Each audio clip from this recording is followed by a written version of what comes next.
di bawah rawa gitu kan, rumahnya panggung gitu, Ya, di bawahnya di bawahnya air, air gitu, gimana ya. Baunya emang bener-bener kayak pandan. Mungkin kalau orang Bali bisa kecele itu, dikiranya itu mungkin kayak mie-mian. Mie-mian tuh apa? Itu loh yang apa, yang pandan yang diiris-iris tuh bunga rampe kalau orang bilang ya. Nah, ya. Ada bunyi gini, gitu. Hah, makhluk apa ini di bawah? Bener-bener liar banget. Jadi itu datang banyak orang itu, gak ada yang kenal, putih-putih. Apa yang putih-putih? Pakai itu, ya kayak Arab-Arab. Banyak itu berapa? Banyak, ada 20-30-an. Hai semua, assalamualaikum. Kita sekarang lagi gabut. Gabut kita ngapain ya kalau gabut ya?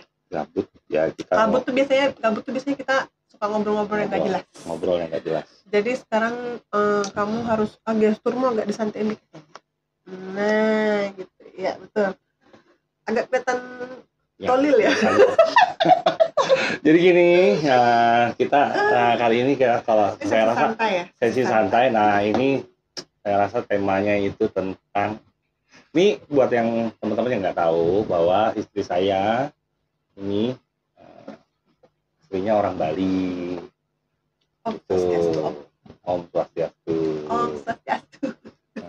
Jadi dia kira-kira bisa dijelasin nggak asalnya dari mana gitu. Hai, gitu. Harus kayak gitu nggak? Terserah aja dah. Jadi nggak usah kayak gitu deh.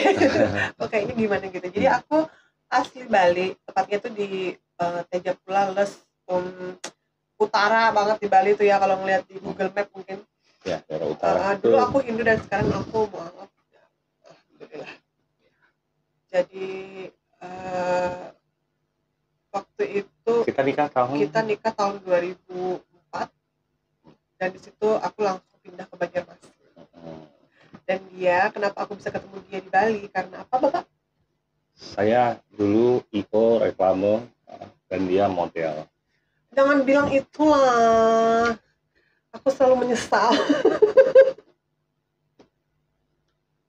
Nyesel kan? Makanya pakai kacamata. Enggak, bukan karena itu. Jadi, nah ini jadi sudah perkenalannya dia. Jadi dia tinggalnya di Denpasar. Aku tinggal di Denpasar. Nah, aku ketemu dia waktu itu di Kuto Paradiso ya. Entahlah. Discovery. Mungkin. Ya, aku udah Discovery. Lupa. Ya. Ya, sekitaran itu lah. Di hotel gitu dia lagi ada kok kayak gimana gitu, ada show fashion show, itu orangnya meninggal sudah yang fashion show ya. Mas Muji Ananta. Nah, aku jadi aku megang reklamenya, terus backdrop panggung, istilahnya kesiapan buat acara, tapi bukan IO, cuma kesiapan panggung macam-macamnya. Nah, dia modelingnya, dan kebetulan aku kenal sama manajernya. Nah, ya itu sedikit cerita. Nah, yang mau kita ini adalah perbedaan kebudayaan, kebiasaan yang hidup. Mungkin bingung dia awal-awal gimana sih, ya kan? Nah, kan pengen tahu nih buat teman-teman yang mungkin yang di Bali, yang mungkin nggak tahu Kalimantan Selatan lah istilahnya, jadi bisa tahu dengan dia, ternyata berbeda nih narasumber. Dari Bali ya, mungkin mudah-mudahan bisa dipercaya ya. Jadi kita bakalan bawakan judulnya adalah Kultur Shock Banjarmasin Bali. Saya shock ke Bali, dia shock di Banjarmasin. Oke. Jadi pertama siapa dulu nih? Kamu dulu, nanti episode berikutnya baru aku. Sekalian aja. Bisa panjang. Oke deh. Jadi kultur shock. Kamu pertama kali ke Banjarmasin, kira-kira yang kamu bingung itu apa? Yang pasti bahasa lah, tapi bukan kultur shock ya. Bahasa tuh ya semua orang juga. Tapi ada loh yang aku sempet ini. Itu Sidin sedang nama orang itu Sidin gitu kan. Terus ntar lewat lagi, aduh kasihan banget Sidin gitu kan. Jadi kamu ngira Sidin itu nama Jadi buat yang belum tahu mungkin ya, si Dini itu adalah kayak tiang beliau lah istilahnya gitu. itu Saya kira nama orang Banjar pasarannya si Dini. Menyebutkan orang yang lebih tua gitu. Penghormatan ternyata itu dia yang pertama kali yang aku bukan gitu ya, kultur shock sih, mungkin lebih kepada kesalahpahaman ya. Salah paham ya. Jadi kamu kira semua nama orang Sidin ya gitu. Iya. Satu tapi nama kok semua gitu ya. orang yang tua namanya Sidin gitu kan. Mencoba mengolah gitu kan akhirnya. Kalau alamnya, suasananya gimana menurut kamu? Jadi sebelum ke Banjarmasin aku kan ngiranya gini, Banjarmasin, Kalimantan. Tapi karena memang udah dikasih tahu sama dia nggak hutan-hutan banget, jadi memang nggak ngebayangin bahwa bakalan ke hutan gitu ya. Tapi yang aku bingung tuh gini, di bawah rawa gitu kan, rumahnya panggung gitu ya, di bawahnya air gitu. Gimana ya, rumah di atas air gitu kan. Terus akhirnya ngelihat, oh gitu, aku kira itu sampai jalan rayanya di atas air, ternyata jalan rayanya jalan raya tetap kayak jalan raya, tapi jalan di cuma diuruk tanah. Iya, gitu. Terus tapi kalau untuk rumah-rumahnya biasanya memang bener-bener rumah panggung yang di bawahnya tuh kalau emang air rawa ya. Kecuali emang tuh lahan lagi kekeringan baru deh kelihatan tanah. Walaupun itu bukan tanah keras juga. Biasanya ya. Apa saja yang ada di bawah yang binatang-binatang yang mungkin kamu belum pernah lihat di Bali? Oh, itu. Kamu pertama ke Banjarmasin. Jadi di rumah mertua ya, di rumah mama papanya ini. Apa ya? Oma ya kita bilangnya ya. Oma bilang gini. Sama Kai. Di sini ini itu ada yang pink-pink katanya. Itu telurnya. Telur apa itu, Oma? Telur gondang. Jadi di mana telur itu ditaruh sama si gondang, jadi itu, air hujan itu air nggak mungkin lebih tinggi daripada itu. Wow, hebat sekali gondang. Tuhan menciptakan. Gondang itu tahu kan? Ya kayak siput gitu ya. Kayak emas lah. Ya gede lah lumayan gitu ya.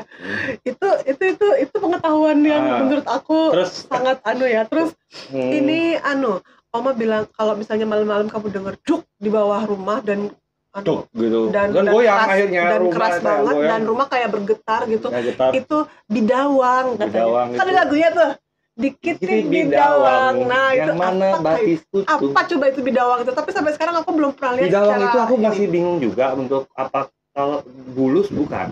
Jadi bidawang itu bulus bukan bidawang. Bukan, karena bulus itu punggungnya lemah. Oh gitu. Bidawang ini keras kayak kura-kura, tapi dia gitu. Kalau kura-kura kan enggak. Nah, mungkin snapping turtle mungkin. Wah, jadi dia memanjang gitu terus. Gitu. Jadi karena dua binatang itu saja sudah menampakkan keliaran alam gitu ya. Kan? Biawak. Terus ada yang lucu banget waktu kita udah tinggal sendiri gitu ya di rumah kontrakan. Aku kan di bawahnya kan lantainya ini kan lantai kayu papan gitu ya.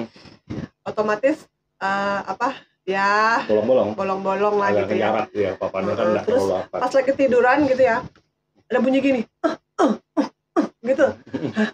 Makhluk apa ini di bawah? Bener-bener liar banget. Ternyata berang-berang.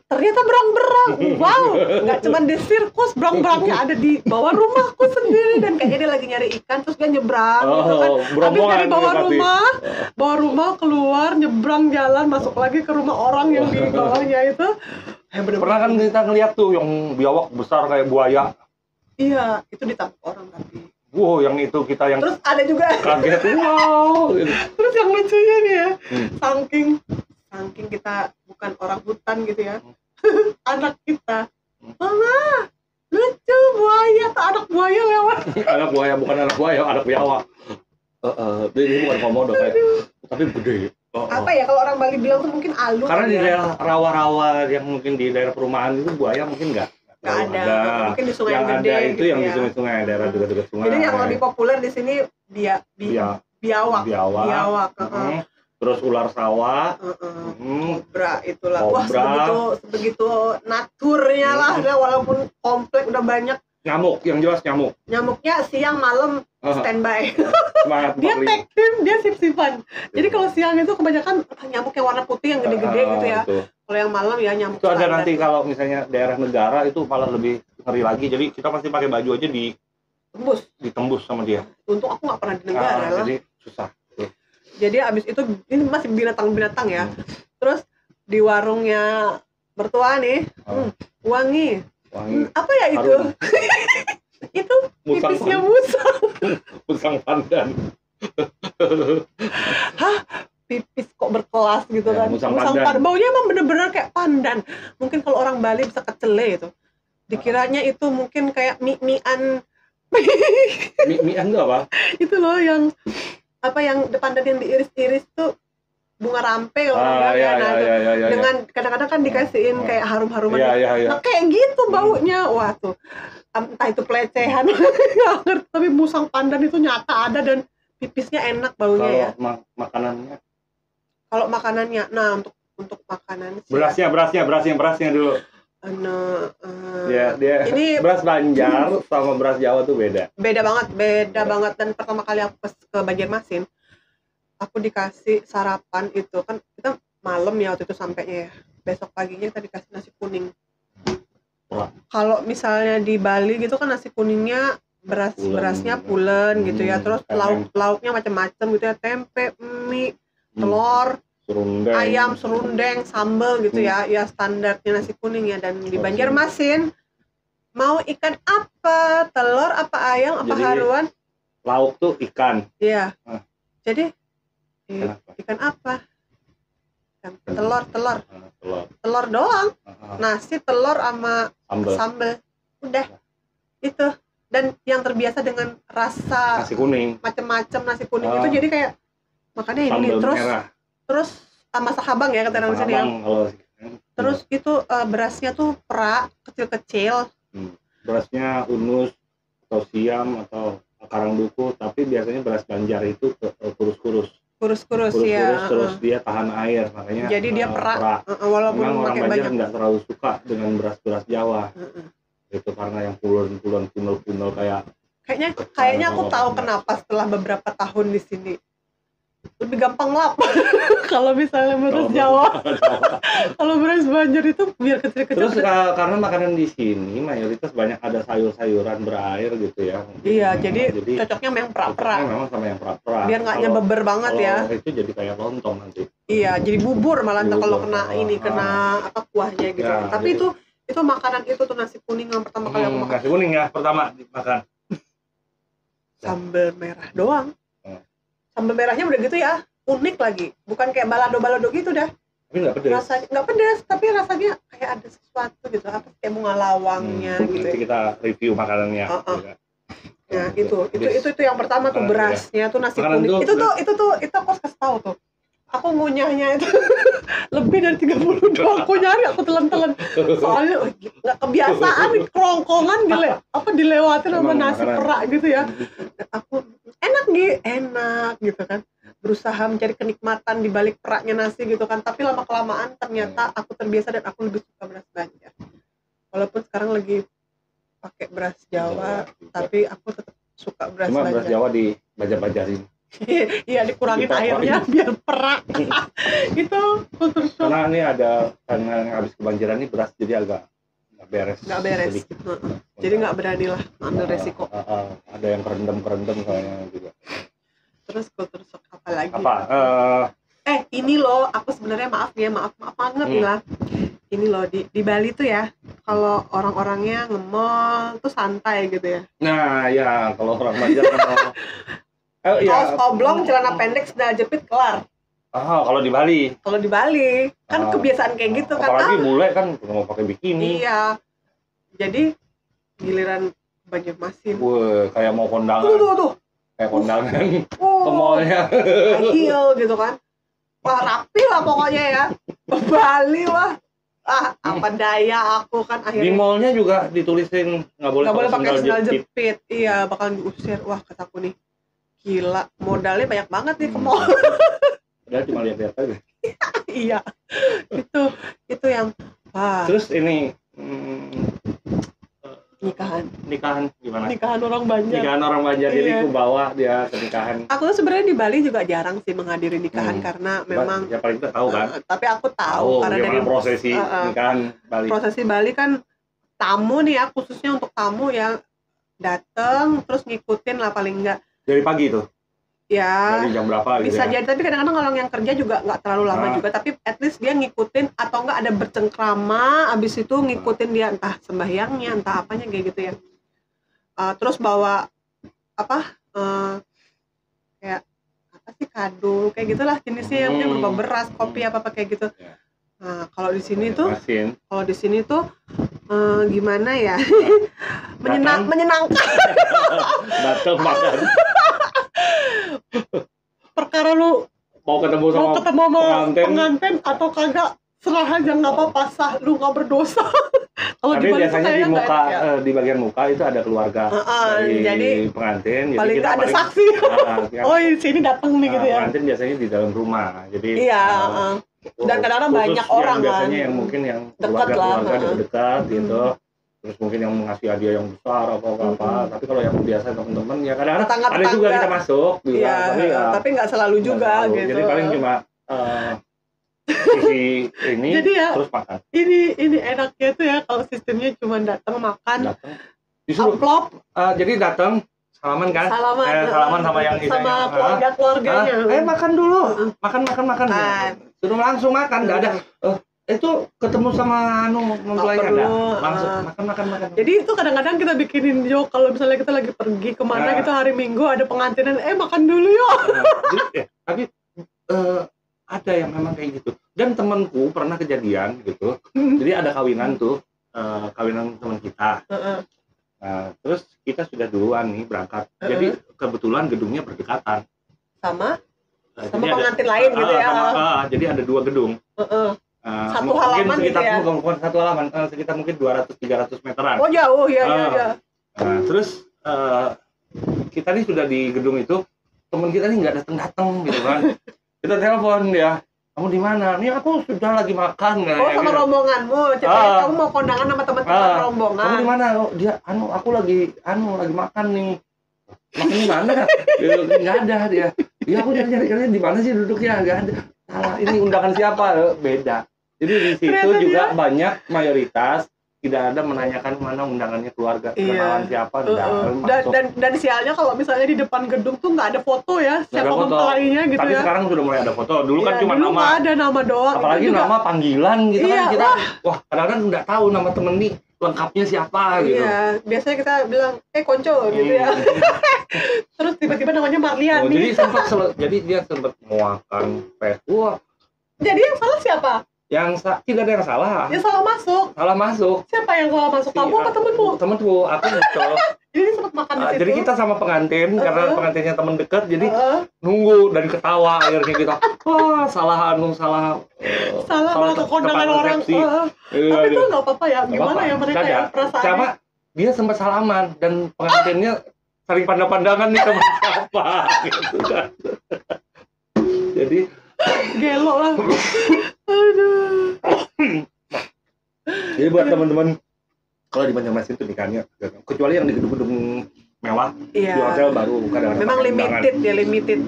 Tapi kalau yang aja kayak yang pinggir-pinggir jalan atau di perumahan yang di rumahnya sendiri biasanya. Jadi bahkan bisa 2 kali, 3 kali, 4 kali, 5 kali datang. Itu dan memang bedanya mungkin kalau di Bali itu lebih banyak prasmanan, kalau di Banjarmasin kan enggak.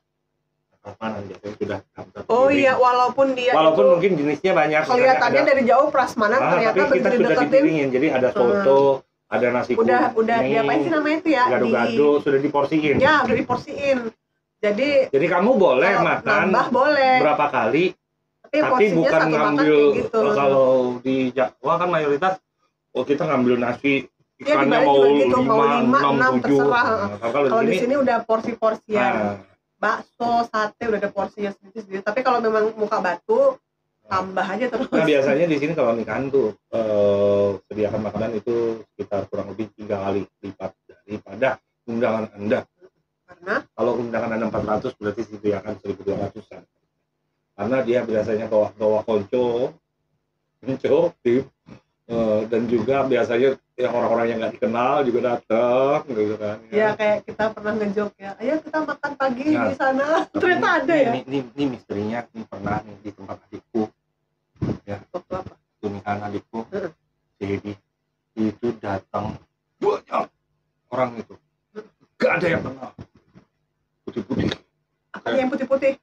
itu ya anu kayak Arab-Arab. Banyak itu berapa? Banyak. Ada 20-30-an. Makan mereka. Terus kalian nggak nanya itu siapa gitu? Ada dari mana enggak? Enggak. Terus dia makan. Terus pergi. Terus pergi. Tahu. Nah, sering. Tolong. Itu biasanya katanya kalau di Banjarmasin sering memang kayak gitu. Jadi ada katanya orang sebelah dari alam lain gitu ya. Lain, ya. Ikutan. Jadi, ya biasanya mudah-mudahan lah ada bagusnya, ada kebaikan di balik itu untuk para pengantinnya. Oh iya.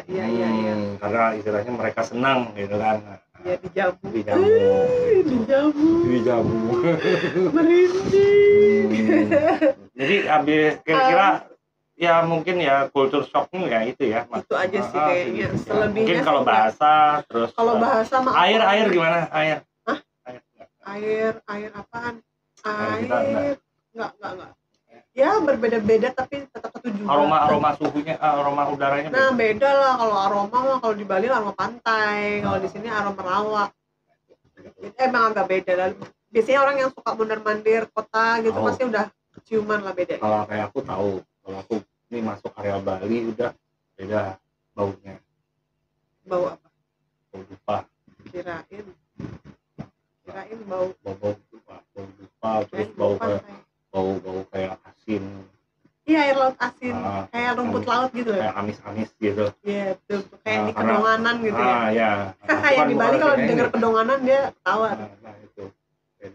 Nah, aku kan udah nyampe ini kultur shock lah, bisa dibilang kultur shock lah ya. Walaupun akhirnya nggak shock lagi. Lanjut part 2. Part 2-nya bakalan kita menanyakan kepada misteri kultur shocknya selama dia ada di Bali. Oke, stay tune. Tunggu part 2-nya.